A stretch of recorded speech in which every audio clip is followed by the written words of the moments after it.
आम्ही जन्मा आलो, दास विठोबाचे झालो, असं महाराज म्हणतात. ज्या भगवंतांचं दास्यत्व मागण्याकरता अनेक संतांनी पुढाकार घेतला, भगवंता मला काय दे.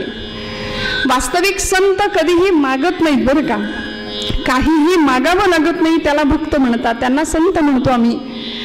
आम्ही भगवंताकडे मागायला गेलो तर आमची यादी भली मोठी तयार असते. हां, मुलाचं लग्न जुळू दे, सुनबाई घरात येऊ दे, मुलाला नोकरी लागू दे, ज्याच्या त्याच्या पद्धतीने लिस्ट तयार असते. आम्ही प्रापंचिक माणसं, आमच्या मागण्यांना मर्यादाच नाही, अखंड मागतच राहोत. पण संतांनी भगवंताकडे कधीच काहीच मागितलं नाही, कधीच नाही. मग तरी सुद्धा तुकोबरायांचे काय किंवा समर्थांचं मागणं आहे, कल्याण करी रामराया जनहित विवरी. का हो मागणं मागितलं? मागणं मागण्याची गरज नसताना सुद्धा संतांनी मागणं मागितलं, माऊलींनी मागणं मागितलं. आता विश्वात्मके देवे येणे वाक्यज्ञे तोषावे, तोषोनी मज द्यावे पसाय दान हे. विश्वात्मक भगवंताकडे माऊलींनी पसाय दान मागितलं. म्हणून असं म्हणतात, स्वतःसाठी जे मागितलं जातं त्याला भीक म्हणतात, पण जगाच्या कल्याणाकरता संतांनी जे मागितलं ते पसाय दान आहे. म्हणून तुम्ही आम्ही काय करतो, भगवंताकडे प्रपंचातल्या सुखांची कामना करतो, इच्छा करतो, आस ठेवतो. कुठली? भौतिक सुखाची, संसारातल्या सुखांची कामना घेऊन आम्ही परमात्म्याकडे जातो. पण जीवानी परमात्म्याचं जर अखंड चिंतन केलं तर तो परमात्मा जीवाला न मागता सगळं काही देऊन टाकतो, सगळं देतो. इतकंच नाही, भगवंत जीवाला किंवा भक्ताला स्वतःला सुद्धा देऊन टाकतो. तुका म्हणे त्याचा देव सर्व भार चालवी कामार होऊन या. गडी व्हायला तयार आहे, फक्त भक्ताला देता आलं पाहिजे, समर्पण भाव असला पाहिजे. आणि तुकोबरायांच्याकडे भगवंत स्वतः येतात. महाराज गेले का हो मागायला? नाही. म्हणून म्हटलं संतांनी भगवंताकडे धाव नाही घेतली मागण्याकरता बरं का, धावा केला, आर्ततेने धावा केला, पण मागण्याकरता नाही केला. आम्हाला संकट आलं किंवा काही हवं असेल तर आम्ही धावा करतो भगवंताचा. तुकोबरायांनी धावा या करता नाही केला, भगवंताकडे मागणं मागितलं, कारण भगवंतच मागे लागले होते, माग माग माग म्हणून काहीतरी. कारण पिढीची परंपरा अशी होती, 8 पिढ्यांची विठ्ठल भक्तीची परंपरा, विश्वंभर बुवांपासून सुरू झालेली ही परंपरा, की ज्या विश्वंभर बुवांच्यासाठी भगवंतांनी स्वतः देहू गावामध्ये यावं आणि तिथे घराच्या मागे साक्षात मूर्ती मिळाव्यात, विश्वंभर बुवांना मंदिर स्थापन करावं. का? वारीला जाता येत नाही. आपल्याला प्रसंग माहिती असेल, भोजन उरकलं आणि बिछाण्यावर अंग टाकलं, डोळ्यातनं पाणी वाहतंय, अशा वेळी पत्नीने विचारावं, काय झालंय, आज अस्वस्थ वाटत आहात, काय झालंय? त्यावेळी विश्वंभर बुवा सांगतात की हातपाय लटपटतायत, यंदा वारी घडणार नाही असं वाटतंय. तिने विचारावं, काय मिळतं असं वारीमध्ये? वारी केल्यानंतर असं मिळतं तरी काय? बुवा म्हणाले, ते जो करतो त्याला कळतं म्हणाले. घरी बसून वारीचं महत्व किंवा सुख कळणार नाही, अनुभवता येणार नाही. ब्रह्मानंद ज्याला म्हणावं असा आनंद ही सगळी भक्त मंडळी वारीमध्ये घेतात. आम्ही मात्र निश्चय करतो, यंदा नाही, पुढच्या वर्षी जाऊ, त्या वर्षी नाही जमलं, त्याच्या पुढच्या वर्षी जाऊ, पण वारी काही बऱ्याचदा घडत नाही. पण देहाने जरी वारी नाही घडली तरी मनाची वारी घडावी, भगवंतांच्या सतत सानिध्यात राहता यावं ही इच्छा तुमच्या माझ्या मनात असली पाहिजे. विश्वंभर बुवा म्हणतात, यंदा वारी घडणार नाही म्हणून वाईट वाटतंय, आणि त्याच अस्वस्थतेत डोळे मिटले. थोडासा डोळा लागला पहाटेच्या वेळी, भगवान पंढरीश परमात्मा स्वप्नामध्ये हजर आणि दृष्टांत दिला, बुवा तुम्हाला येता नाही आलं म्हणून काय झालं? उठा म्हणाले, मी आलोय देहूमध्ये. आणि भगवंत स्वतः देहूमध्ये हजर झाले. अमुक जागा सांगितलेली, त्या जागेवर विश्वंभर बुवा काही मंडळींना घेऊन गेले. खणलं, हाताने खणा म्हणाले, कुदळीने नको. माती बाजूला केली आणि कुणीतरी मुद्दाम आणून ठेवाव्यात अशा विठ्ठल रुक्मिणीच्या मूर्ती तिथे दिसल्या. मंदिर स्थापन झालं आणि त्या पिढीमध्ये जन्माला आलेले आमचे तुकोबराय. पुढच्या काळात महाराजांचे आई वडील बोल्होबा आणि आई कनकाई बोल्लोबांचा तर असा भक्तीचं सामर्थ्य होतं, सावकारी होतीच, पण तरी सुद्धा हे बोल्लोबा ज्यावेळी पंढरपूरला जायचे आणि पांडुरंगाच्या समोर उभे राहायचे, तेव्हा पांडुरंगाने काय करावं, मान खाली घालावी, कटेवर हात, आणि मान खाली आहे कुणाची, देवाची. त्यावेळी रुक्मिणी आईसाहेबांनी विचारावं, मान का खाली घालताय, तेव्हा भगवंत म्हणायचे, अगं बघितलं नाही का, सावकार दारात आलाय. आणि तो असा तसा नाही, सावकार दारात आला की कर्जदारांनी मान खालीच घालायची असते म्हणाले. कारण या मंडळींचं माझ्यावरती भक्तीचं ऋण, भक्तीचं कर्ज इतकं वाढलंय की त्याच्यातून उतराई व्हावं लागेल मला. मोरोपंतांची आर्य आहे, ऋण तरी मुठभर पोहे त्याच्या व्याजात हे मनगरीती, मुद्दलात मुक्ती देणे, मुद्दलात मुक्ती देणे, ही कोण्या साहुकारीची रीती. रामा राम राम हरे हरे राम राम राम राम हरे हरे राम राम राम राम सीतापते राम राम राम राम रघोत्तम राम राम राम राम हरे हरे राम राम. ही कोण्या साहुकारीची रीती. असा कुठला सावकार आहे की जो मुक्ती देऊन टाकतो मुद्दल म्हणून, व्याज म्हणून काय दिलं, हे मनगरी सुदाम्याला. आणि असा भगवंत भक्ताचं ऋण फेडण्याकरता व्याकुळ झालेला असतो. म्हणून तुकोबांच्या काळामध्ये तुकोबा दारात आले किंवा तुकोबांना भेटायला स्वतः भगवंतांनी जावं आणि विचारावं, तुकोबा काहीतरी मागा. तुमच्या अख्ख्या पिढीमध्ये कुणीच कधीच माझ्याकडे काहीच मागितलं नाही, हे तुमचं ऋण माझ्यावर वाढत चाललंय, तुम्ही तरी काहीतरी मागा. तुकोबा काय म्हणाले, म्हणले, देवा तू काय मला देणार रे, तू काय देणार मला, माझ्या वडिलांची मिराशी गा देवा.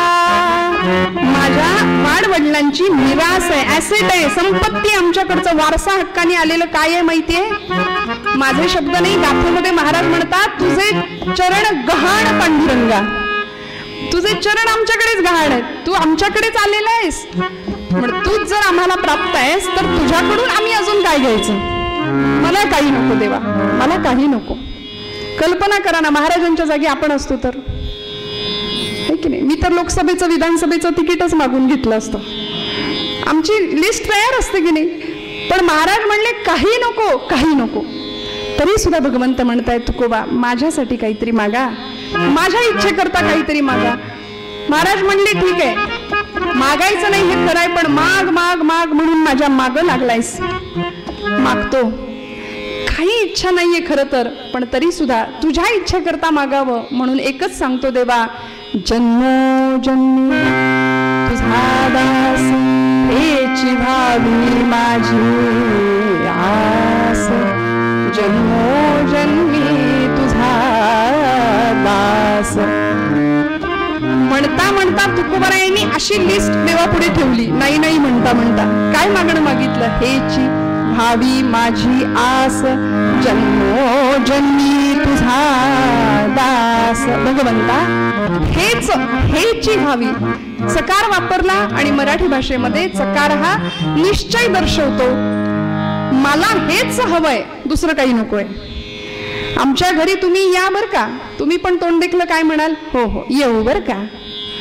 पण ज्यावेळी आम्ही निश्चयाने विचारू, सांगू उद्या आमच्या घरी यायचंच बर का, यायलाच हवं, तेव्हा मग तुम्ही म्हणा हो हो येऊच, येणारच. हा निश्चय सकारामध्ये व्यक्त होतो की नाही. त्यामुळे तुकोबा म्हणतात दुसरं काही नको, म्हणून हेची दान दे गा देवा, दुसरं काही नको. तुझा विसर न व्हावा, हेची व्हावी माझी आस. देवा माझी आस एकच आहे, माझी इच्छा एकच आहे, काय, जन्मोजन्मी तुझा दास. मला प्रत्येक जन्मामध्ये तुझं दास्यत्व दे, मला प्रत्येक जन्मामध्ये तुझा दास बनव भगवंता, बस हीच इच्छा आहे. काय गंमत आहे बघा, एकीकडे संत महात्मे सत्पुरुष हे मुक्तीसाठी तळमळतात. प्रापंचिक जीवाचं सुद्धा अंतिम लक्ष परमार्थातलं काय आहे? अध्यात्माचं मुक्ती हे जीवाचं अंतिम ध्येय आहे. जीव मुक्तीसाठी अखंड तळमळत असतो. आणि तुकोबरायांसारखे विरळे संत म्हणतात, न लगे मुक्ती अन संपदा संत संग देई सदा. मुक्ती नको, पण ही साधकावस्थेतली अवस्था आहे बरं का, ही साधकावस्था आहे महाराजांची.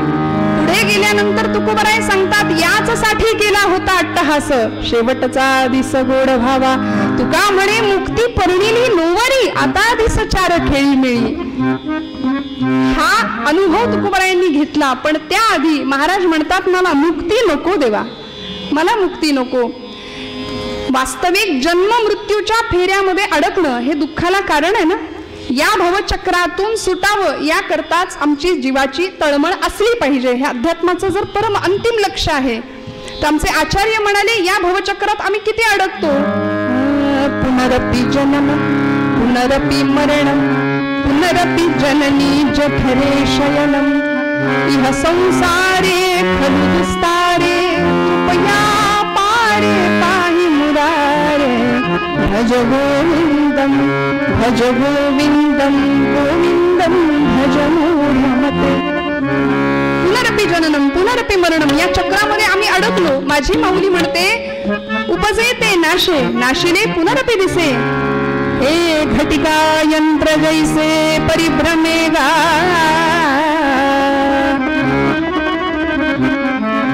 घटिका यंत्र कुणाचं आयुष्य तास काट्यासारखं आहे, कुणाचं मिनिट काट्यासारखं आहे, कुणाचं सेकंद काट्यासारखं आहे. आत्ता होता, आत्ता एवढ्यात आम्ही काल एकत्र बोललो, चहा घेतला, आता नाहीयेत.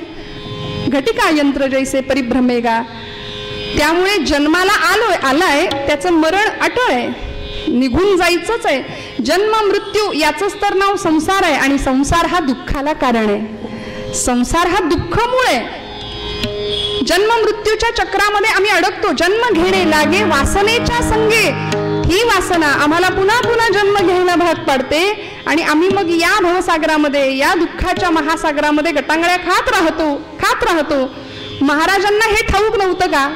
ठाऊक आहे की मी पुन्हा पुन्हा जन्माला यावं अशी इच्छा भगवंताकडे व्यक्त करतोय. एकदा नाही म्हणले, एका जन्मात तुझा दास नाही व्हायचंय. हेची व्हावी माझी आस, जन्मोजन्मी तुझा दास. प्रत्येक जन्मामध्ये भगवंता तुझं दास्यत्व मला मिळालं पाहिजे. जन्मोजन्मी तुझा दास. मग महाराजांनी असं का मागितलं असेल हो? जन्मोजन्मी तुझा दास असं का मागितलं असेल? कारण भगवंताकडून प्राप्त होणाऱ्या दास्यत्वामध्ये ते दासत्वाचं सुख इतकं सुंदर असावं की जन्म मरणाचं दुःख त्यापुढे काहीच नाही वाटणार.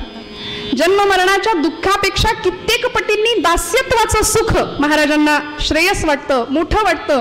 म्हणून महाराज म्हणतात, हेची व्हावी माझी आस, जन्मोजन्मी तुझा दास. काय मागितलं? दास. नवविधा भक्तीमध्ये श्रवण भक्तीपासून सुरुवात करतात भागवतकार. श्रवणम कीर्तनम विष्णू स्मरणम पाद सेवनम अर्चनम वंदनम दास्यम सख्यम आत्मनिवेदनम.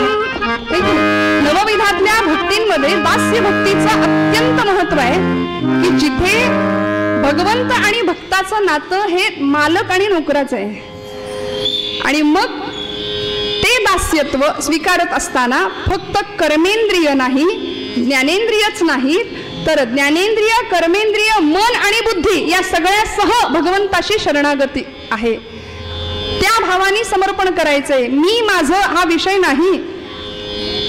ममता आणि अहंता या दोन शब्दांना, या दोन गोष्टींना इथे थाराच नाही. सगळं समर्पण भगवंताच्या चरणावर करायचंय. ही दास्य भक्ती आहे, हा दास्य भाव आहे.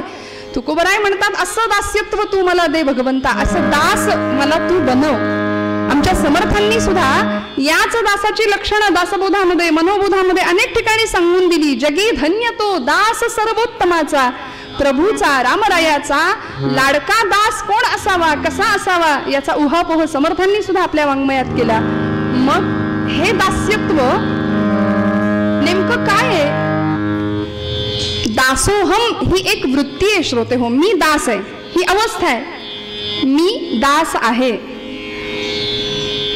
दास्यत्व ही वृत्ती भगवंतापासून आपल्याला अभिन्न ठेवते. मी आणि देव वेगळा नाही. मग त्या दासोहम या शब्दामध्ये भगवंत काय करतो? एकदा का दास्यत्वाची भूमिका आम्ही घेतली की भगवंत काय करतो? भगवंताला चोरण्याची सवय एक नाही लहानपणापासून. तो चोर आहे लहानपणापासून. तो काय काय चोरतो? लोण्याची चोरी केली आहे, भक्तांच्या चित्ताची चोरी तो करतो. मग असा तो भगवंत या दासोहम या शब्दातला म्हणाले द चोरून घेतो, चोरतो. मग काय उरतं? दा निघून गेल्यानंतर काय उरतं? सोहम. मग दासोहम पासून सुरू झालेली आमची भक्ती कुठपर्यंत जाऊन पोहोचते? पूर्णविराम कुठे? सोहम वासुदेवम सर्वमिती, किंवा मी तो वासुदेव तत्वता. भगवंत ईश्वर सर्वभूतानां पण हृदयेषु तिष्ठती भ्रामयन् सर्वभूतानि यंत्रारूढानि मायया. भगवंताचं विश्वव्यापक अस्तित्व आहेच आहे. एको देवः सर्वभूतेषु गूढः सर्वव्यापी सर्वभूतांतरात्मा. उपनिषदकार सांगतात की भगवंत आहे इथे. मी तोच आहे, तो मी आहे. देव पहावयासी गेलो तेथे देवची होऊन ठेलो हा अनुभव तुकोबरायांना मिळाला. पण ते अनुभवण्याआधी मला द्वैतातच राहायला आवडेल. नको आत्मस्थिती, नको ब्रह्मभाव, मी भक्त तू देव ऐसे करी. तुकोबराय म्हणतात अद्वैती तो माझे नाही समाधान, अद्वैती तो माझे नाही समाधान, अद्वैती तो माझे नाही समाधान.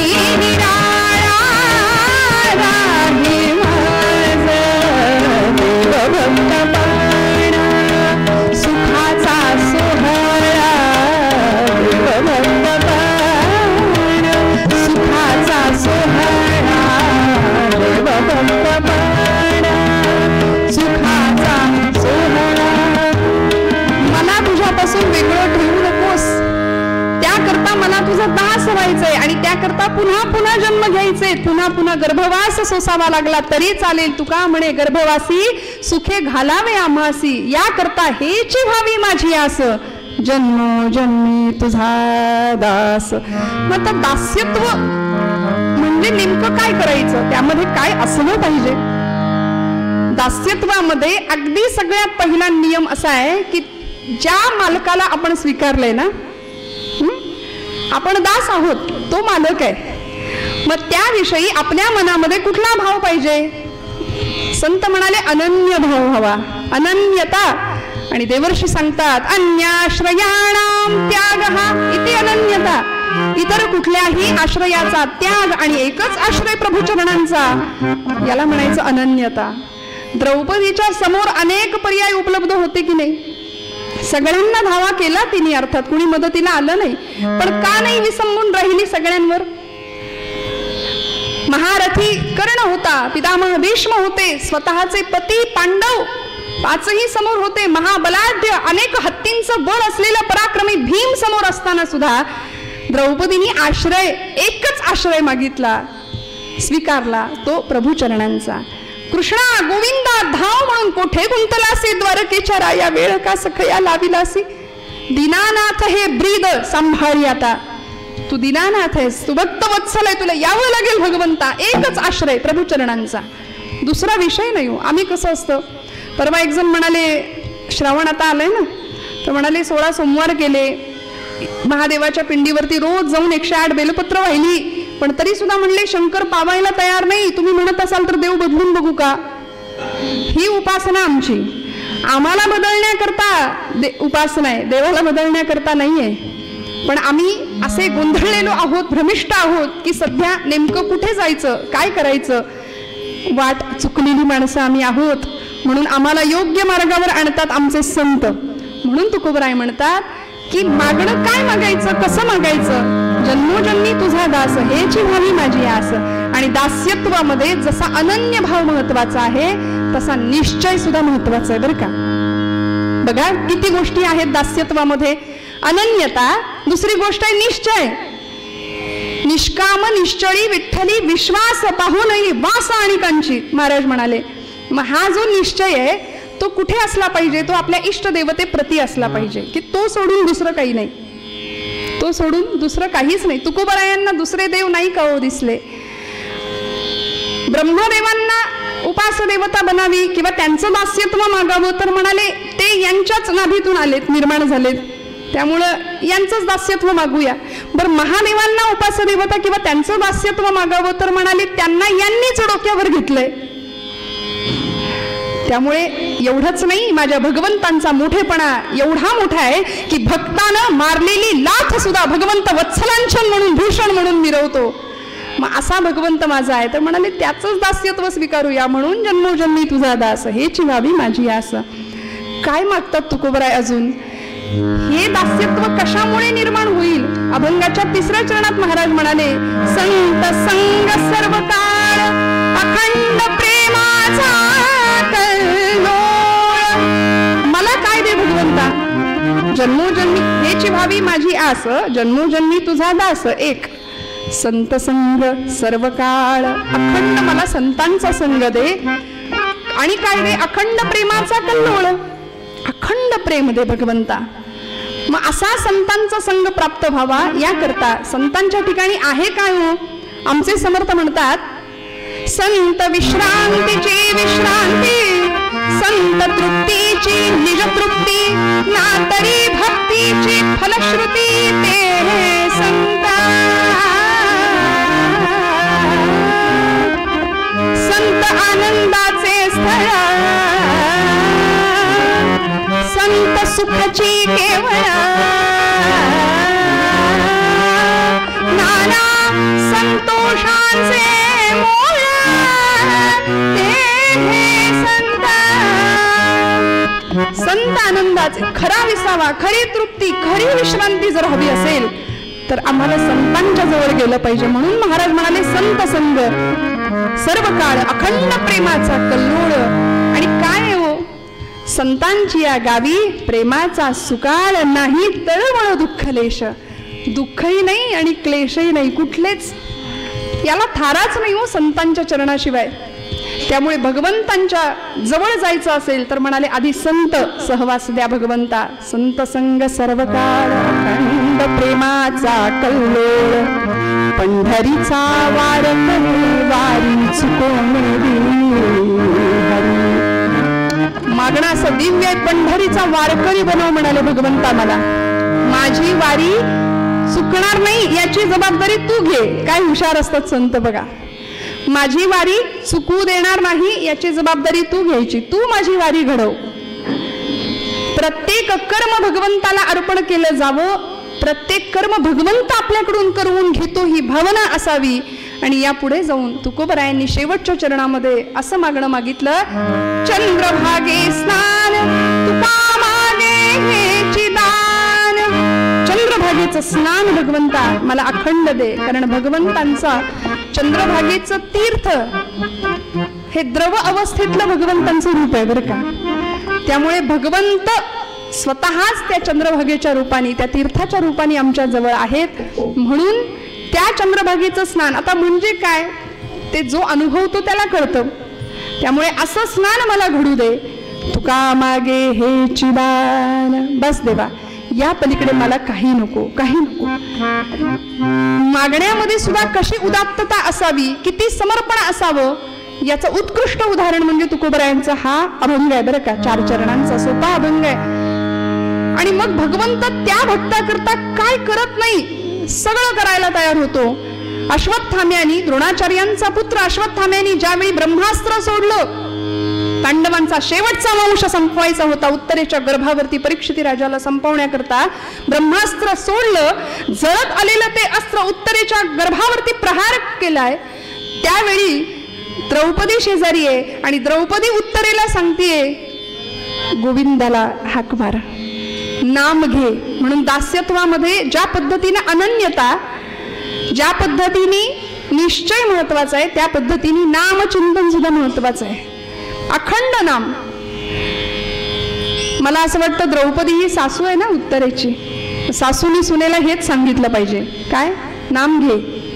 नाही तर बघ बरं कुठली सिरियल लागली आहे, वाजले बघ किती, लाव. असं नाही. नाम घे बाई, तू नाम घे, मी नाम घेते, दोघींनी हातामध्ये जपमाळा. कसं भांडण होईल, कसा विवाद होईल, वाद होईल घरामध्ये. जो होईल तो संवादच होईल. बघा तुम्ही. त्यामुळे द्रौपदी उत्तरेला सांगते नाम घे, भगवंताला हाक मार. आणि द्रौपदी उत्तरा धावा करतायत, हे गोविंदा, हे माधवा, धाव. भगवान लांब कुठं होते हो, ते होतेच जवळ. ते आले आणि उत्तरेला अशा प्रसंगामध्ये म्हणताय, मला तुला काहीतरी मागायचंय.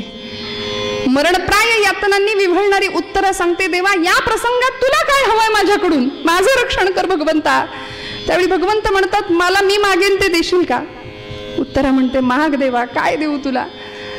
भगवंत यावेळी म्हणतात, उत्तरे मला तुझं मातृत्व दे.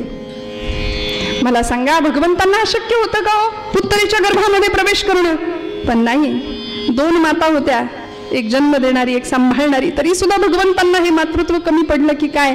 आणि परवानगी घेतली तिची आणि मग गर्भामध्ये प्रवेश केलाय, मग परीक्षितीचं रक्षण केलंय. परिणाम नामचिंतनातून सिद्ध झालेलं दास्यत्व. आणि त्या दास्यत्वासाठी भगवंत गर्भयातना स्वीकारायला सुद्धा तयार होतो. पुन्हा पुन्हा पुन्हा पुन्हा गर्भवास स्वीकारायला तयार होतो. म्हणून तर येतो कशाला, संभवामी युगे युगे. प्रत्येक युगामध्ये गर्भवास आहे, प्रत्येक युगामध्ये देव काय येतो तर तुमचं माझं दुःख दूर करण्याकरता. आणि असं दास्यत्व तुम्हाला मला कळावं याकरता तुकोबरायांचा हा अभंग. महाराज म्हणतात, पंढरीचा वार करी वारी चुकोने रंगात थांबते. हा आशय मनात राहावा म्हणून तुकोबरायांच्या अभंगाचा एकदा आठव करूया. आणि असा कोण भक्त होता की ज्याच्याकरता भगवंत सुद्धा व्याकुळ झाला, त्या भक्ताचं चरित्र उत्तर भागामध्ये बघूया.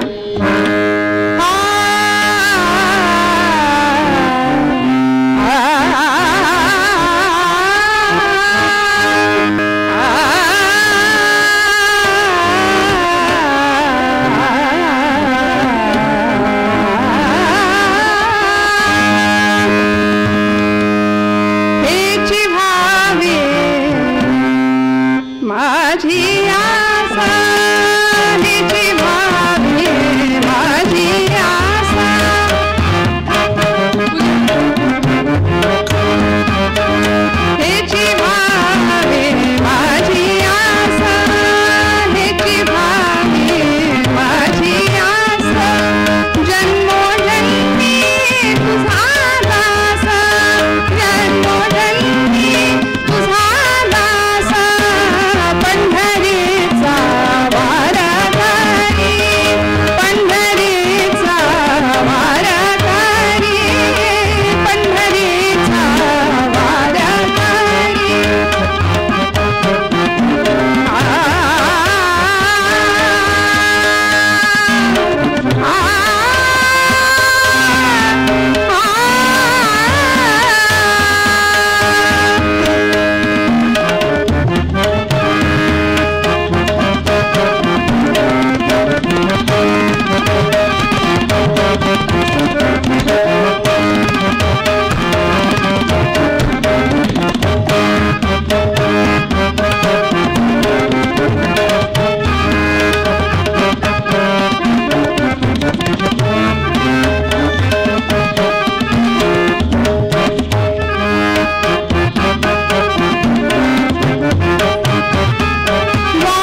मंगलमूर्ती.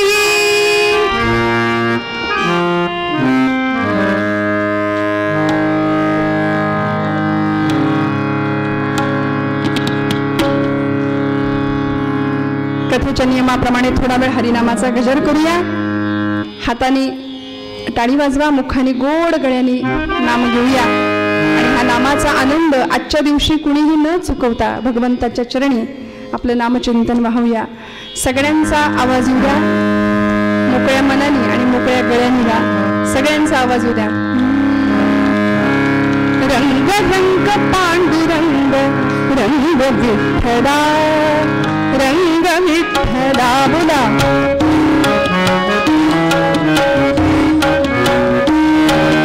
रंग विठ्ठला, रंग रंग पांडुरंग रंग विठ्ठला, रंग विठ्ठला. टाळी वाजवा, आवाज येऊ द्या टाळीचा. बोला बोला.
जगदंबा माता जय जय रघुवीर समर्थ.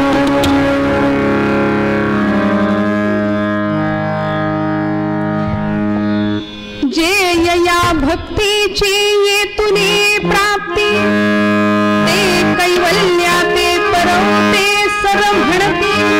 जयांच्या लीले माझी नीती, जियाली दिसे. माऊलींची सुंदर उभी आहे. जे या भक्तीची येतुनी प्राप्ती, जे कैवल्या ते परवते सर्व म्हणती. जयांच्या लीले माझी नीती, जियाली दिसे. ज्यांच्या सहज वर्तनामध्ये सुद्धा जगाला नीतीचेच पाठ मिळतात, अनुभवायला येतात, असे संत असतात बरं का. म्हणून म्हणतात की विचारांना आचरणाचं तारण असावं लागतं. बोलणारी सांगणारी मंडळी भरपूर असतात, पण अनुभवाच्या पातळीवर जाणणारी मंडळी ही विरळी असतात. म्हणूनच त्यांना आम्ही संत म्हणतो. प्रत्यक्ष त्या गोष्टीचा अनुभव संत घेतात आणि मगच बोलतात. अनुभवाविण मान हलवू नको रे सोहिरवनात सांगतात. आणि असा भक्तीचा अत्युच्च सुंदर असा अनुभव कुणाला मिळाला हो? काय झालं? मगाशी आपण ऐकलं, उपनिषदकारांनी सांगितलंय सर्व व्यापी सर्व भूतांतरात्मा, सगळीकडे परमात्मा आहे. आम्ही कीर्तनकार मंडळी सांगतो, सगळेजण सांगतात देव सगळीकडे, देव सगळीकडे, देव सगळीकडे, कशाला पंढरपूरला जायला हवं. पण असं असताना अनुभव आम्ही घेत नाही की देव आमच्या जवळ आहे.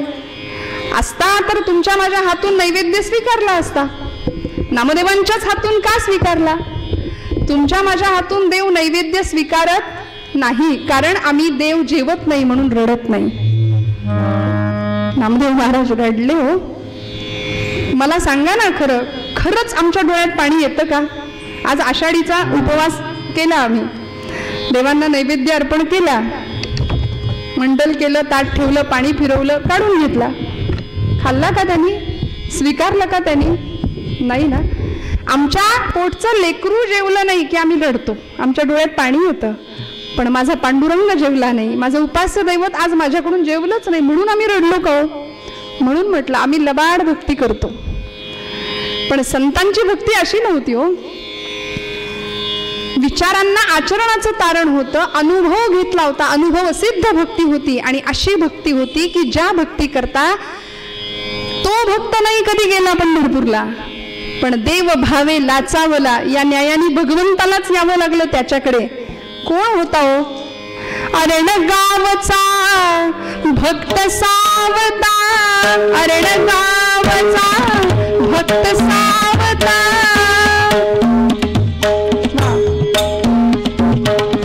अरण गावचा भक्त सावता, माळी धन्य झाला,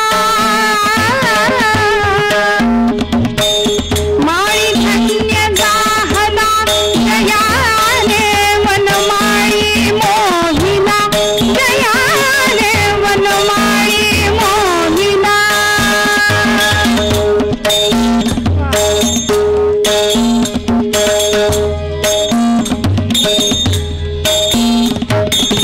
विश्वी भरला विश्वंभर तो,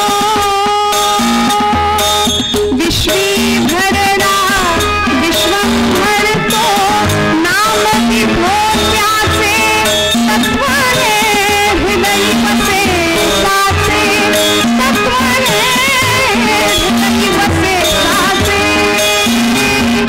अरण गावचा भक्त सावता, माळी धन्य झाला, जयाने वनमाळी मोहिना, जयाने वनमाळी मोहिना, जयाने वनमाळी मोहिना. पंढरपुरापासून काही अंतरावर असणारं अरणभेंडी नावाचं गाव, आणि त्या गावचे हे संत सावतामाळी सावतोबा. भक्तीचा असा सुंदर आदर्श होता. भगवंताची भक्ती कशी करावी, ज्या पद्धतीने भगवंतांनी गीतेमध्ये सांगून ठेवलंय, यत् करोषि यदश्नासि यज्जुहोसि ददासि, यत् तपस्यसि कौन्तेय तत् कुरुष्व मदर्पणम्. आपण जे जे कर्म करू ते प्रत्येक कर्म, ते सत्कर्म भगवंताला अर्पण केलेलं असावं, अर्पण करतोय या भावनेने करावं. आणि हे भगवंतांचं सांगणं तंतोतंत ज्यांनी आचरलं असे आमचे सावतोबा, की ज्या अरण गावामध्ये त्यांचं वास्तव्य आहे. पंढरपुरापासून काही अंतरावर असलेलं हे गाव, हजारो शेकडो किलोमीटर प्रवास करून सुद्धा काही मंडळी पायपीट करत पंढरपूरला पोहोचतात आषाढीच्या दिवशी. आणि हे संत मात्र गळ्यामध्ये तुळशीची माळ आहे, कपाळाला बुक्का आहे, अखंड विठ्ठलाचं स्मरण आहे. आणि असं असताना सुद्धा पंढरपूरला कधीच नाही गेले. का हो? कारण याचं उत्तर आहे, जे कर्म केलं त्या कर्मामध्ये भगवंत पाहिला. जळी स्थळी काष्ठी पाषाणी प्रत्येक ठिकाणी भगवंताचं अस्तित्व अनुभवलं. मोरोपंत सांगतात त्या पद्धतीनं, भू जल तेज समीर ख रवी शशी काष्ठादिकी असे भरला, स्थिर चर व्यापुनी अवघा जो जगदात्मा दशांगुने उरला. हा अनुभव ज्यांनी घेतला असे आमचे सावतोबा. काय व्यवसाय होता?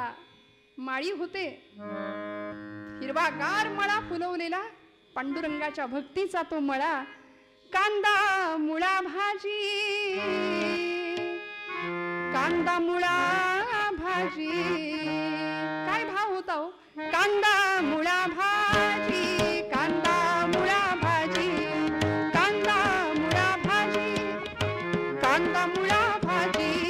अवघी विठाई माझी, अवघी विठाई माझी, अवघी विठाई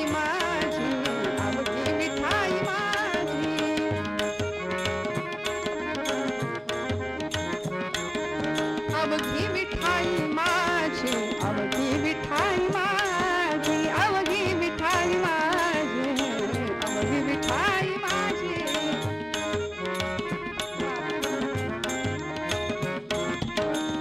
लसूण मिरची कोथिंबिरी, लसूण मिरची कोथिंबिरी, अवघा झाला माझा हरी, अवघा झाला माझा हरी. कांदा मुळा भाजी, कांदा मुळा भाजी, कांदा मुळा भाजी, कांदा मुळा भाजी. अवघी मिठाई माझी, अवघी मिठाई माझी, अवघी मिठाई माझी, मिठाई माझी. सावत्याने केला मळा विठ्ठल पायी. काय भगवंतांची भक्ती होती हो. सावतोबांनी जे कर्म करावं त्या कर्मामध्ये भगवंताला पाहिलं आणि सुंदर असा मळा फुलवला होता की ज्यावेळी भगवंतांना सुद्धा त्या भक्तीचा हेवा वाटावा, देव भावे लाचावला. भगवंतांना वाईट नाही वाटलं, सावतोबा जवळ असून सुद्धा मला भेटायला येत नाहीत. पण रुक्मिणी देवींना राहवलं नाही. रुक्मिणींनी विचारावं देवांना, देवा ज्ञानोबा, तुकोबा, नामदेव महाराज हे अधिकारी भक्त मंडळी जर तुमच्यापर्यंत येतात, वारी करतात, तर असा कुणी भक्त आहे का की जो तुम्हाला भजतो पण वारी करत नाही, तुमच्याजवळ येत नाही? भगवंत म्हणाले, हो आहे. कोण आहे दाखवतो म्हणाले, चल. आणि रुक्मिणी आईला घेऊन स्वतः भगवंत गेलेत, सावतोबांच्या मळ्याच्या समोर उभे राहिलेत. आणि सावतोबांनी भगवंतांनी रुक्मिणीला सांगावं, तो बघ माझा भक्त. काय सावतोबांचा वेश आहे, अंगरखा आहे, धोतर आहे, डोक्याला मुंडास आहे. आणि अशा सावतोबांनी गळ्यामध्ये तुळशीची माळ आहे, कपाळाला चंदन आहे, बुक्का आहे, अखंड विठ्ठल स्मरण आहे. सुंदर मळा फुलवलाय, रोप आहेत, फळं आहेत, फुलं आहेत, धान्य आहे. आणि अशा या मळ्यामध्ये एक विहीर आहे, त्या विहिरीला मोठ लावली आहे, त्या मोठेला 2 बैल जोडलेत. हे पूर्वीचं बरं का, आता नाही. आता सगळीकडे इलेक्ट्रिसिटी आहे, बटन दाबलं की सुरू. तेही आमच्या शहरातल्या लोकांना माहिती नाही, म्हणून म्युझियममध्ये असं ठेवावं लागतं की अशी शेती पूर्वीच्या काळी केली जायची, मोटेची. आणि असा सावतोबांचा मळा, अशी भक्ती चालू आहे. विठ्ठल विठ्ठल विठ्ठल नामस्मरण सुरू आहे. भगवंत म्हणतायत, तो माझा भक्त अखंड नामस्मरण करतो, पण पंढरपूरला कधी येत नाही. गळ्यात तुळशीची माळ आहे, कपाळाला गोपीचंदनाचा टिळा आहे, पण पंढरपूरला कधी येत नाही. रुक्मिणी म्हणते, का नाही येत? यायला काय हरकत आहे? सगळे अधिकारी संत मंदिरी येते, तर हा तुमचा भक्त असं काय वेगळं आहे याच्यामध्ये की तो येत नाही? भगवंत म्हणाले, बघ तरी. दुपारची वेळ, सावतोबांची पत्नी सावतोबांसाठी जेवण घेऊन त्या शेतामध्ये आली आहे, मळ्यामध्ये. डोक्यावर टोपली आहे भाजीची, भाकरीची. कापडामध्ये बांधलेलं ते जेवण, शेतकऱ्याच्या घरचं जेवण. या जेवणाची चव हॉटेलमधल्या जेवणाला नाही बरं का. मस्त आंब्याच्या झाडाखाली, मस्त वाऱ्याची झुळूक. आणि अशा वेळी साधी चटणी भाकरी, भाजी भाकरी जरी खाल्ली तरी अमृताची चव त्याला असते बरं. आम्ही या सगळ्या गोष्टींपासून अनभिज्ञ आहोत सध्या. लोक आपाप एकमेकांपासून खूप दूर गेलेत. जवळ यायला कोणी तयार नाही. स्नेह नाही, माया नाही, ममता नाही, जिव्हाळा नाही, एकत्र बसून जेवणं नाही, खाणं नाही. पूर्वीचा काळ होता की वाढणारं माणूस अगत्याने आग्रह करून वाढायचं, घ्या हां, पोटभर जेवा, हां, सावकाश जेवा. हे पूर्वी होतं, प्रेम होतं. अगत्याने वाढणारं माणूस, मला वाढणारी माझी आईच आहे असं वाटत होतं प्रत्येकाला. पूर्वी बसणार जेवणारं माणूस बसून जेवत होतं, वाढणारं माणूस वाकून उभं राहून आदराने वाढत होतं. आणि आता आम्ही इतके सोफिस्टिकेटेड झालो की आता वाढणारा माणूस एका जागी उभा आहे, जेवणारी माणसं ताट घेऊन फिरतायत सगळीकडं, कुठं जागा मिळते का बसायला. उभे उभेच आम्ही जेवतोय. म्हणजे आम्ही नक्की पुढे चाललो की मागे चाललो, हा मोठा प्रश्न आहे की नाही. ही शोकांतिका आहे खरं तर. कधीतरी पूर्वजांचं शहाणपण स्वीकारावं असं म्हणतात. काय आनंद असेल हो, काय थाट असेल. आंब्याच्या सुंदर घनदाट सावलीखाली ही दोघं जण जेवायला बसली आहेत. सावतोबांच्या पत्नीने ती टोपली खाली ठेवली, उघडलं, जेवण वाढलं आणि सावतोबांनी बैलांना सोडलं, चारा दिला, पाणी दिलं आणि आले जेवायला. तिने सांगावं, कारभारी खूप थकला असाल तुम्ही, बसा बरं जेवायला, 2-4 घास खा आणि मग पुन्हा लागा कामाला. सावतोबा बसले जेवायला, अन्नब्रह्माची प्रार्थना केली, भोजनाला सुरुवात झाली. गप्पा मारत छान जेवण सुरू आहे दोघांचं. आणि अशा वेळी सावतोबांची पत्नी आपल्या धन्याला एक प्रश्न विचारते.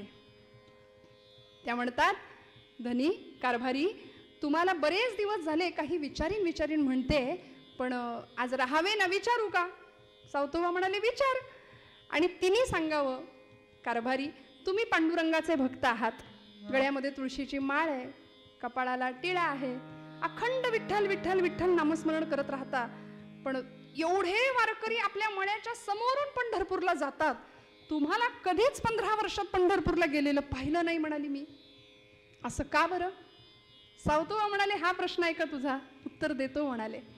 अगं वेडे, एवढे सगळे लाखो वारकरी आपल्या मळ्यासमोरून पांडुरंगाला भेटण्याकरता जातात, एक रात्र ते आपल्या इथं मुक्काम करतात, मग त्यांना आपण शिधा देतो, मग ते इथे जेवतात, तृप्त होतात, मग पुढच्या प्रवासाला जातात. मला सांग, आपणच इथून गेलो तर या सगळ्यांच्या मुखातनं माझा परमात्मा इथे तृप्त होतोय, जेवतोय, मग या सगळ्यांना सोडून, यांची सेवा करण्याचं सोडून मी कसा जाऊ पंढरपूरला, सांग बरं. आणि खरं सांगू का कारभारने, अगं पांडुरंग विटेवरच आहे असं कुणी सांगितलं तुला? भक्तांच्या हृदयामध्ये तो आहे, भक्ताच्या कामामध्ये कर्मामध्ये तो आहे, भगवंत कुठे नाही असं म्हणून सावतोबांनी हात धुतला, उठले, बैलांच्या जवळ गेले, बैलांच्या पाठीवर हात फिरवला आणि म्हणाले, कारभारने सांगू का तुला? सारे ग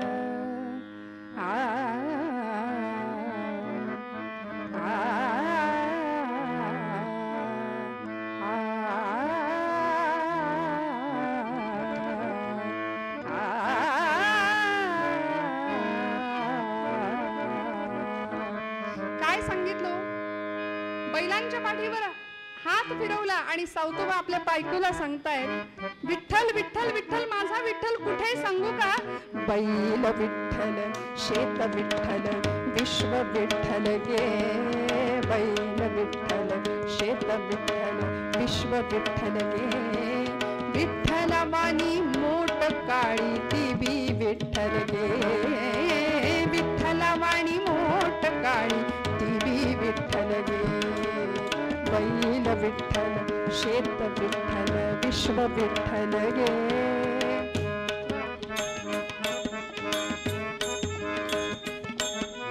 विठ्ठला वाणी मोठ काळी ती बी विठ्ठल गे. विठ्ठला वाणी मोठ काळी. काय सांगू तुला? पोपट राघू मोर मैना चिमणी विठ्ठल गे. पोपट राघू मोर मैना चिमणी विठ्ठल गे. चिमणी वाणी नागू माझी ती बी विठ्ठल गे. चिमणी वाणी नागू माझी ती बी विठ्ठल गे. बैल विठ्ठल, शेत विठ्ठल, विश्व विठ्ठल गे. विठ्ठला वाणी मोठ काळी ती बी विठ्ठल गे.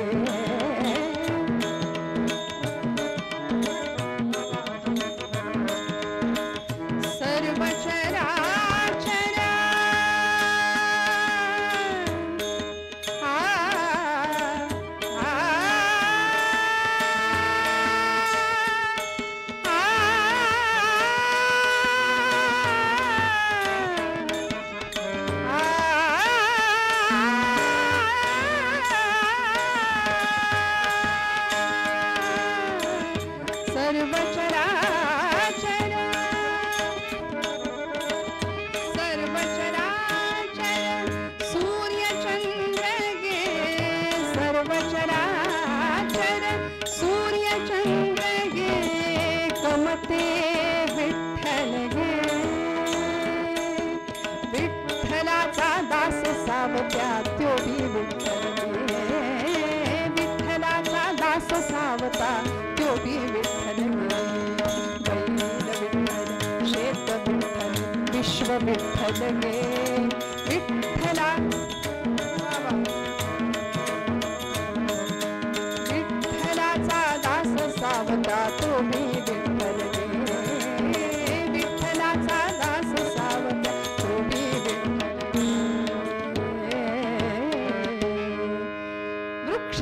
विठ्ठल बापी विठ्ठल वेली विठ्ठल गे, कारभारने काय सांगू वेली वाणी सखये माझी तू बी विठ्ठल गे. सगळंच विठ्ठल आहे. आपली नागू विठ्ठल स्वरूप आहे, हे बैल विठ्ठल स्वरूप आहे, हे शेत विठ्ठल स्वरूप आहे, विठ्ठलासारखी काळी मोठ विठ्ठल स्वरूप आहे. मला सगळंच विठ्ठल स्वरूप दिसतं, मग पंढरपूरला जायची काय गरज. असं बोलत असताना त्यांची 8 वर्षाची मुलगी नांगिता धावत आली. रुक्मिणी आईसाहेबांनी हा संवाद ऐकला आणि भगवंत म्हणाले, तुझ्या प्रश्नाचं उत्तर तुला मिळालं का. हो म्हणाल्या. समाधानाने परतल्या पंढरपुरामध्ये.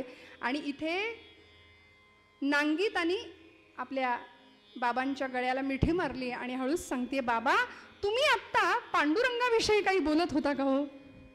पांडुरंगाविषयी काहीतरी गप्पा मारत होता का. खरं सांगू का बाबा, आमच्या शेजारच्या त्या मळ्यातल्या माझ्या सगळ्या मैत्रिणी आहेत की नाही, त्या यंदाच्या आता येणाऱ्या एकादशीला सगळ्या पंढरपूरला जाणार आहेत. बाबा आपण पण जाऊया का हो पंढरपूरला, आपण पण जाऊया का. आता सावतोबांना असा प्रश्न पडावा की पत्नीला जे तत्वज्ञान सांगितलं, भगवंत सर्वाभूती आहे, आता हे तत्वज्ञान या लहान लेकराला कसं सांगायचं. अधिकार तैसा करू उपदेश ही संतांची धारणा होती. त्यामुळे तिला जवळ घ्यावं, मांडीवर बसवावं आणि सांगावं, नागू अगं वेडे आपण पंढरपूरला जात नाही याचं कारण भगवंतांनी हा मळा काय आपल्याला सांभाळण्याकरता दिलाय. कूळ म्हणून आपण काम करतो. तुझ्या एखाद्या मैत्रिणीने तुझ्याकडे एखादी तिची वस्तू सांभाळायला दिली तर ते सांभाळणं तुझं काम आहे की नाही. मग भगवंत या मळ्याचा मालक आहे. श्रोते हो, कधीतरी अंतर्मुख होऊन आपणही विचार करूया. आम्ही सगळं माझं माझं माझं माझं करतो, असे बांधावर उभे राहतो, येणाऱ्या पाहुण्याला म्हणतो तो ते झाड दिसतंय, तो डोंगर दिसतोय, तिथपर्यंत सगळं माझं. ती धरणी माता आपल्यावर हसते, ती म्हणते याचा पणजा सुद्धा हेच म्हणायचा, याचा आजा सुद्धा हेच म्हणायचा, हा सुद्धा हेच म्हणतोय, हे सगळं माझं माझं माझं आम्ही करत बसतो. पण किती जणांना कळलं या सगळ्याचा मालक पंढरीश परमात्मा आहे, भगवंत आहे, परब्रह्म आहे, परमात्मा आहे. त्या लेकराला तिला समजेल अशा भाषेमध्ये सावतोबा सांगतायत की पांडुरंग या मळ्याचा मालक आहे. मालक आहे बाबा, मग येत का नाही कधी चौथाई वसूल करायला, खंडणी वसूल करायला. मालक आहे ना. अगं म्हणाले आपण त्याचा हिस्सा त्याच्यापर्यंत नेऊन पोहोचवतो, म्हणून येत नसेल. मग यायला काय हरकत आहे, एखाद्या दिवशी कधीतरी यावं, 8-15 दिवस राहावं. बाबा ते काही नाही. पांडुरंग येईल का हो मळ्यात. आपण बोलावलं तर पांडुरंग येईल. आणि सावतोबांचा भाव बोलून गेले, नागू तू बोलावलंस तर भगवंत निश्चित येईल. माझा भगवंत दयाघन आहे, भक्तवत्सल आहे. आपण धावा केला की तो येतो, येईल असं सावतोबा म्हणाले आणि त्या लेकरांनी मनावर घेतलं. ते काही नाही, नवमीचा दिवस होता, दशमी आणि एकादशी 3 दिवसांच्या अंतरामध्ये नवमीच्या दिवशी ही मुलगी हट्टाला पेटली आणि बाबांना सांगितलं पांडुरंग मळ्याचा मालक आहे, मालक इथे आला पाहिजे. मग आता मालकाला आणायचंय तर दासानी काय करायचंय. अनन्यता, निश्चय असा पक्का होता, निश्चय असा दृढ भाव होता आणि नामचिंतन होतं. विठ्ठल विठ्ठल विठ्ठल विठ्ठल नामघोष सुरू झाला. पटकन 4-5 भाजीची पानं खुडली, पेंड्या बनवल्या, परकराच्या ओच्यामध्ये त्या सगळ्या पेंड्या घेतल्या आणि धावत गेली. रस्त्यावरती उभी राहिली, दिंड्या जात होत्या ना त्या रस्त्यावर, की कुणाजवळ तरी ही भाजी द्यावी आणि पांडुरंगापर्यंत पोहोच करावी, म्हणजे मालकाला निरोप देता येईल की ये म्हणून. आणि म्हणून उभी राहिली. बराच वेळ ताटकळत उभी आहे, तिष्ठत उभी आहे. कुठलीच दिंडी दिसेना आणि एक दिंडी येताना दिसली. बरं आनंद वाटला. बाबांनी सांगितलंय तू बोलावलंस तर तो येईल. नुसतं बोलवायचं कसं, काहीतरी वस्तू पाठवूया, मग निरोप देऊया, ये म्हणून. म्हणून ही रस्त्यामध्ये उभी राहिली आहे आणि सगळ्या येणाऱ्या वारकऱ्यांना पाहिलं, आनंदाने ऊर भरून आला. डोळ्यातनं अष्टसात्विक भाव जागृत झाले, धारा वाहू लागल्या. आणि एका वारकऱ्यांना, समोरच्या वारकऱ्यांना सांगत होती, वारकरी दादा पंढरपूरला चाललात काय. हो म्हणाले, पंढरपूरला चाललोय. मग ऐकलं का, आमचा हा जो मळा आहे की नाही, त्या मळ्याचा मालक आहे म्हणे पांडुरंग.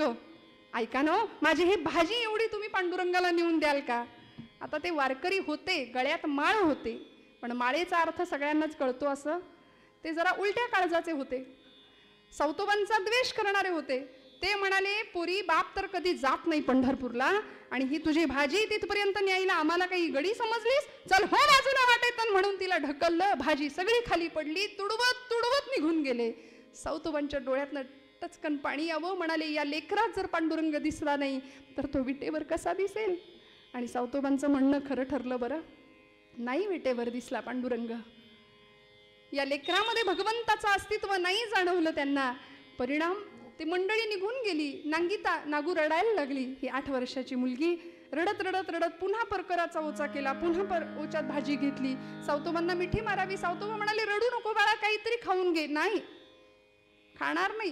पांडुरंग जोपर्यंत मळ्यात येत नाही तोपर्यंत मी अन्नाचा कण आणि पाण्याचा थेंब सुद्धा घेणार नाही. नाही जेवणार. आणि ते लेकरू, नवमी संपली, दशमी उजाडली, 2 दिवस झाले उपाशी आहे. काय करायचो? दुसऱ्या दिवशी पुन्हा एकदा रस्त्यामध्ये उभी आहे. पुन्हा वारीची वाट पाहतीये, दिंडी येते का एखादी. आणि आता मात्र सहृदय दयाघन भगवंत हेलावले.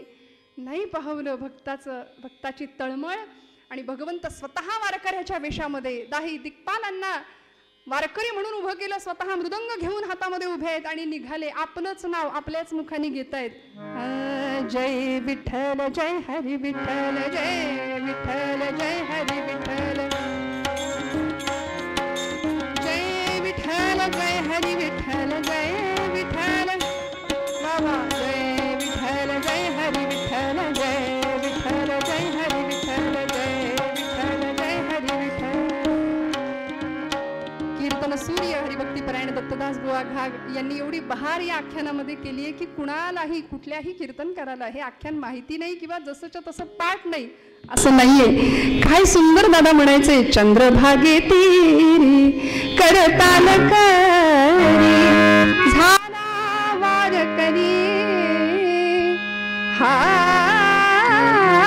झाला वारकरी रंगला भजनी हा श्री हरी, रंगला भजनी हा श्री हरी. जय विठ्ठल जय हरी विठ्ठल, जय विठ्ठल जय विठ्ठल जय हरी विठ्ठल, जय.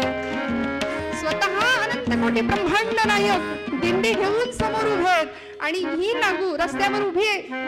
आधी असं म्हणतात, दुधाने तोंड भाजलं की ताक सुद्धा माणूस फुंकून पितो. आधीचा अनुभव वाईट होता म्हणून थोडं सावधपणे समोर गेली आणि विचारलं, वारकरी दादा पंढरपूरला निघालात ना? हो म्हणाले. माझं एक काम कराल का? काय काम आहे बाळा? अहो, आमचा हा जो मळा आहे ना, त्या मळ्याचा मालक म्हणजे पांडुरंग आहे. त्याला ही भाजी एवढी नेऊन पोहोचवता का? देता का? स्वतः अनंतकोटी ब्रह्मांड नायकांनी तिच्या हातातली भाजी घ्यावी. म्हणाले बाळा, अगं भाजी तर दिलीस, पण वस्तू देताना वस्तूबरोबर काहीतरी निरोप असतो. तो काही निरोप आहे का? तिला इतका आनंद झाला. ती म्हणाली, काका किती दयाळू आहात तुम्ही, दादा किती छान आहात तुम्ही, अगदी आमच्या पांडुरंगासारखे आहात म्हणाले दयाळू. भगवंत म्हणले, हिने ओळखलं की काय आपल्याला? मेकअप चुकलं की काय? आणि त्यावेळी तिने सांगावं, भगवंता वारकरी दादा ही भाजी घ्या. आणि निरोप एवढाच आहे. निरोप असा आहे की पांडुरंगाला म्हणाव, कधीतरी ये एकदा मळ्यामध्ये, मालक आहेस ना, अरे मग कधीतरी बघ काम कसं चालू आहे. आणि एकटा येऊ नको म्हणाव बरं का, एकटा येऊ नको म्हणाव, सोबत रुक्मिणी आईसाहेबांना घेऊन या. आणि नुसते आणू नका, त्यांना असं सांगा की मी तुम्हाला कसलंही काम पडू द्यायची नाही. माझ्या बाबांना सांगून उत्तम झोपडी बांधून देईन, रोज मोगऱ्याच्या फुलांचा गजरा सुद्धा करून देईन. सांगाल ना निरोप? म्हणून पांडुरंग परमात्मा निघाले पुढे. आणि हिच्या काय मनात आलं, म्हणाली, ओ दादा थांबा म्हणाली, आता तुम्ही जाणार तिकडे पंढरपुरात, एवढी गर्दी, त्या गर्दीमध्ये तुम्ही माझा निरोप तिथपर्यंत पोहोचवणार. आणि जर पांडुरंगाच्या लक्षातच नाही राहिलं तर काय करायचं? त्यापेक्षा असं करा, तुम्ही जा आणि माघारी येताना तुम्ही तुमच्या बरोबर घेऊनच या म्हणाले पांडुरंगांना, भगवंतांना आणि आई रुक्मिणीला. भगवंत निघाले हो. आणि हिला एवढा आनंद झाला. बाल सुलभ स्वभाव, भाव असा विलक्षण होता. आणि सावतोबांनी सांगितल्याप्रमाणे भगवंत येईल, तिने त्या शब्दांवर विश्वास ठेवला होता. निरोप व्यवस्थित पोचणार याची खात्री झाली होती. आणि ही नाचायला लागली अक्षरशः. सगळ्यांना सांगायला लागली, मैत्रिणींना सांगायला लागली, शेजारच्या सगळ्या मित्रांना सांगायला लागली, आता येईल, आता येईल, आता येईल आमचा धनी, आता आता येईल, आता येईल, आता येईल, आता आता आता येईल, आता येईल आमचा धनी पंढरपूर सोडून शानी. बाबा पांडुरंग येणार, मळ्याचा मालक येणार म्हणून नाचायला लागली हो. क्या बात. पंढरपूर सोडून शानी, पंढरपूर सोडून शानी. आता येईल, आता येईल, आता येईल आमचा धनी.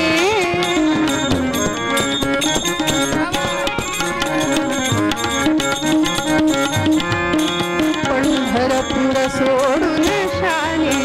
तो गरुडावरी बैसुनी, तो गरुडावरी बैसुनी. संगे घेऊन रुक्मिणी राणी, संगे घेऊन रुक्मिणी राणी, संगे घेऊन रुक्मिणी राणी, संगे घेऊन रुक्मिणी राणी. भगवंत येणार, पांडुरंग येणार म्हणून नाचायला लागली. आणि बघता बघता उपवास केलेल्या या मुलीनी नवमी, दशमी आणि एकादशीचा दिवस उजाडला. वाट पाहते भगवंत येणार, भगवंत येणार. पण लेकराच्या पोटात अन्नाचा कण नाही, पाण्याचा थेंब नाही. संकल्प निश्चय असा होता की भगवंत आल्याशिवाय जेवणार नाही, भगवंत आल्याशिवाय पाण्याच्या थेंबाला स्पर्श करणार नाही. 8 वर्षाची लेक सावतोबांना बघवलं नाही लेकीकडे. डोळे खोल गेले, पोट खपाटीला गेलं होतं. चेहरा निस्तेज पडला. पोरीला उचलून घेतला आणि सावतोबांनी भगवंताची करुणा भाकावी. पांडुरंगा मी शब्द दिला भगवंत येतो म्हणून, तिने तुझी करुणा भाकली. भगवंता तू तिला सांगून गेलायस येतो म्हणून, तुला यावं लागेल, तुझा शब्द तुला राखावा लागेल. पांडुरंगा हाक मारली आर्त भावानी. आणि इकडे पंढरपुरामध्ये एकादशीचा दिवस, ही वारकऱ्यांची गर्दी, सगळी मंडळी जमलेली आहेत. नामदेवांचं कीर्तन चंद्रभागेच्या वाळवंटामध्ये रंगलेलं आहे. आणि नाचू कीर्तनाचे रंगी ज्ञानदीप लावू जगी या न्यायाने नामदेव महाराज कीर्तनाला उभे आहेत. स्वतः पांडुरंग कीर्तनामध्ये नाचावा हा अलौकिक अधिकार ज्यांचा होता असे नामदेव महाराज. सागमदनी सानिद मग गमध गमग सा कीर्तनाचा गजरा होतो, कीर्तनाचा गजरा होतो. संत भार पंढरीत, संत भार पंढरीत, संत भार, संत भार पंढरीत. रंग भरे कीर्तनात, रंग भरे कीर्तनात. भगवंत कीर्तनात नाचत होते. नामदेवांच्या कीर्तनाचा असा रंग होता. पण अचानक भगवंतांची मूर्ती दिसतीये, पण मूर्तीतलं चैतन्य दिसेना. अधिकारी संतांना कळावं पांडुरंग गेला कुठे. विटेवर पांडुरंग आहे, मूर्ती आहे, पण मूर्तीतलं चैतन्य नाहीये. भगवंत गेला कुठे, कुणाला विचारावं, कोण तेवढ्या अधिकाराचं आहे. नामदेव महाराज म्हणले माझा ज्ञाना सांगू शकतो. आमचे ज्ञानदेव महाराज सांगू शकतात की भगवंत नेमका कुठे.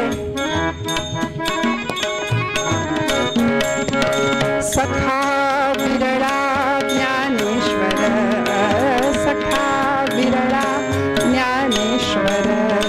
नाम याचा जोची भार, नाम याचा जोची भार, जोची भार.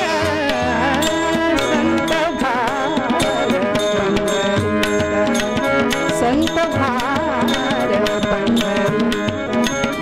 ज्ञानदेवांनी पांडुरंग परमात्म्याच्या मूर्तीकडे पाहावं. भगवंत मूर्तीमध्ये नाही येत लक्षात आलं. विचारलं ज्ञाना परमेश्वर गेलेत कुठे. ज्ञानोबांनी सांगावं न येणाऱ्या भक्ताकडे गेलेत म्हणाले. जो कधीही पंढरपूरला येत नाही त्याच्याकडे भगवंत गेलेत. मग आता करायचं काय. आमच्या जनाबाई सांगतात भगवंताला आपलंसं करायचं असेल तर ऐशा संत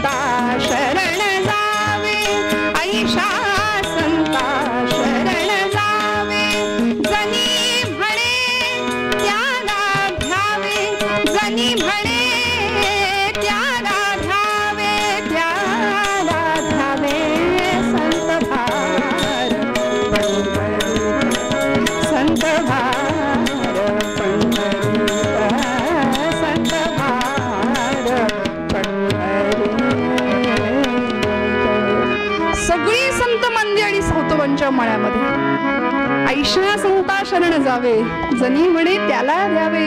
सावतोबांसारखे अधिकारी संत ज्ञानोबांनी सांगावं की सावतोबांच्याकडे भगवंत गेलेत म्हणून सावतोबांच्या मळ्यामध्ये सगळे आले. आणि इकडे भगवंत आधी पोहोचले होते, सांगत होते सावतोबा मी आलोय, नागू मी आलोय. नागूनी डोळे किलकिले करून पाहावं, भगवंतांनी स्वतः तिच्या मुखात पाणी घालावं आणि नागू अगं मी आलोय बघ तरी. नागूनी सांगावं हे काय देवा निरोप नीट पोहोचला नाही तुम्हाला, तुम्ही एकटेच आलात, रुक्मिणी आई कुठे आहे? मी सांगितलं होतं तुम्हाला तिला पण घेऊन या म्हणून. अगं कुठली रुक्मिणी कुठलं काय, माझ्या मागे चोर लागलेत म्हणाले, मला कुठेतरी लपवा. सावतोबा म्हणाले कुठे लपवू, माळ्यावर बसता का जाऊन? नाही म्हणले शोधून काढतील. मग मळ्यात जाता का? नाही म्हणाले शोधून काढतील. मग कुठे लपवू? भगवंता माझ्या या हृदया व्यतिरिक्त तुम्हाला लपवायला माझ्याकडे दुसरी कुठलीच जागा नाही. आणि म्हणून कथा आम्हाला सांगते सावतोबांनी विळा घेतला, छाती चिरली आणि भगवंताला आत बसवलं.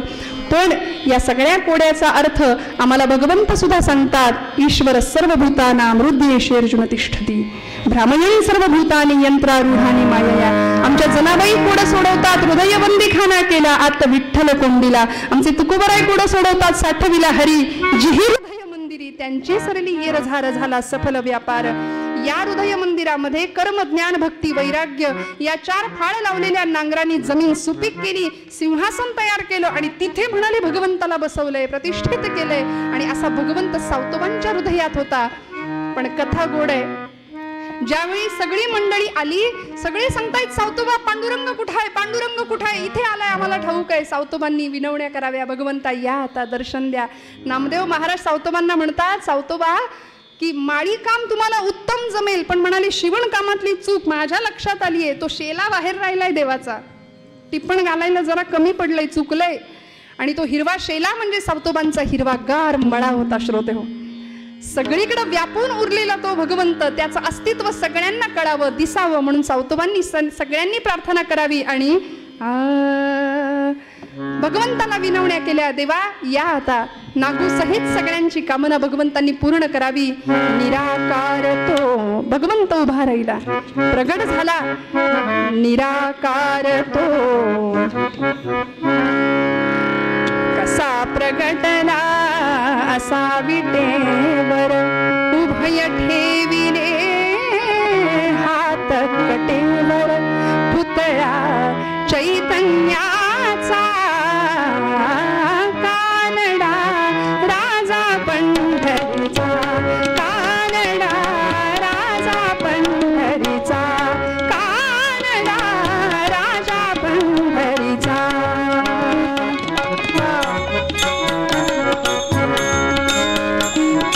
हा नाम्याची खीर चाखतो चोखोबाची गुरे राखतो. हा नाम्याची खीर चाखतो चोखोबाची गुरे राखतो. पुरंदराचा हा परमात्मा, पुरंदराचा हा परमात्मा. बाली दामाजीचा कानडा राजा पंढरीचा, कानडा राजा पंढरीचा, कानडा राजा पंढरीचा.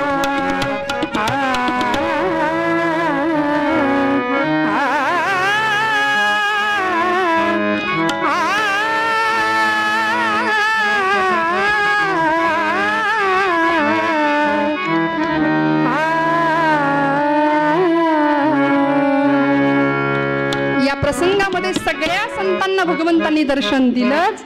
सावतोबांना भगवंत म्हणतात, सावतोबा आजपासून सगळ्या दिंड्या पंढरपूरला येतील, पण पांडुरंगाची पालखी मात्र मळ्यात येईल बरं. हा भक्तीचा अधिकार सावतोबांना मिळाला. आणि या प्रसंगात भगवंत म्हणतात की भक्तीचं ऋण वाढलं म्हणून मी आलोय तुझ्याकडे, मागा काय हवंय. सावतोबा म्हणाले देवा खरंच काही नको, काही नको. तरी पण म्हणाले माझ्याकरता मागा. आणि सावतोबांनी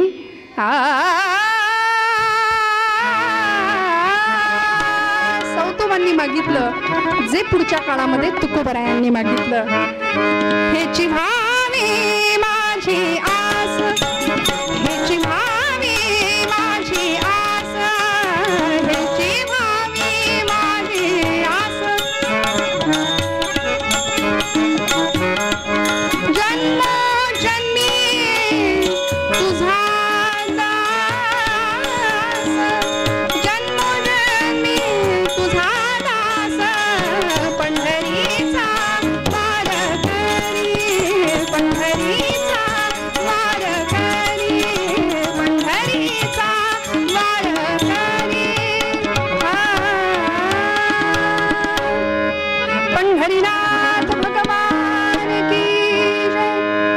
झालेली सेवा भगवंत चरणावर अर्पण करते. पुन्हा एकदा परमादरणीय हरिभक्तीपरायण सुहास सरांना मनापासून धन्यवाद देते. आपण सर्व या मंदिराचे व्यवस्थापक सगळ्यांना धन्यवाद देते. कीर्तनाचे उत्कृष्ट साथीदार योगेशदादा भूषणदादा मनापासून नमस्कार करते आणि झालेली सेवा पांडुरंगाच्या चरणी अर्पण करते. संतांनी जे मागणं मागितलं ते मागणं मागूया, अर्पण करून थांबूया. हे चिदान देगा देवा तुझा